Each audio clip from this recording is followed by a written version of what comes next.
make sure that when you step on the stage that you understand how unlikely it is that you have the privilege to do this. And make sure you remember that all those people who came to see you, they're hoping for something from you. They put in some time and energy to come and see you. It matters what you do. You go out on that stage with gratitude, right? That'll help a lot. You got to remember that.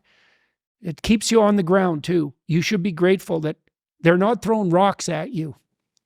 Right. How ridiculous is it that you get to do this? How unlikely is it? Insane. Right, exactly. So you keep that first and foremost in your mind. You remember that you should be stunningly grateful for the miracle that you have the opportunity to do this, because it's ridiculously improbable. Yeah.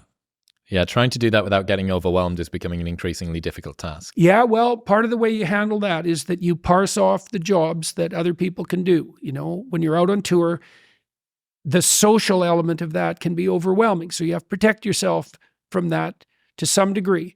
But the other thing you do is anything anyone else can do, get someone to do, and get someone competent and reliable so that all you're focusing on, get to the next show on time, in the right frame of mind. That's your job.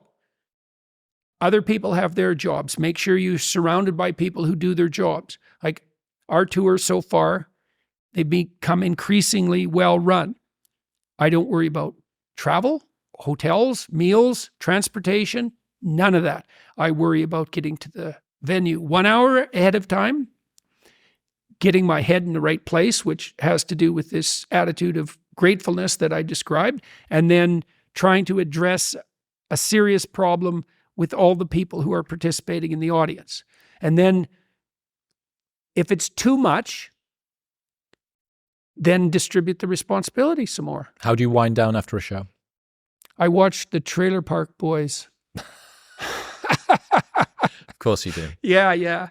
Well, after being that good, you have to not be so good for a while. And the Trailer Park Boys is a very good way of doing that. Counteract a little bit. Yeah, I texted Rogan about this yesterday, and I thought that he would, God knows how many shows that guy's done. I thought he would have some wisdom for me. I said, every time that I do a show, I'm so excited after I finish that I find it difficult to kind of wind down. I've got 4 shows back to back. Then we fly to Dubai. Then we've got all these shows around the US and Canada. And I'm nervous that I'm not going to be able to sleep. And then if I don't sleep, then I'm not going to be able to perform as well tomorrow. And then it'll spiral. And I thought that he would just have some wisdom. And he said, that's a tough one, man.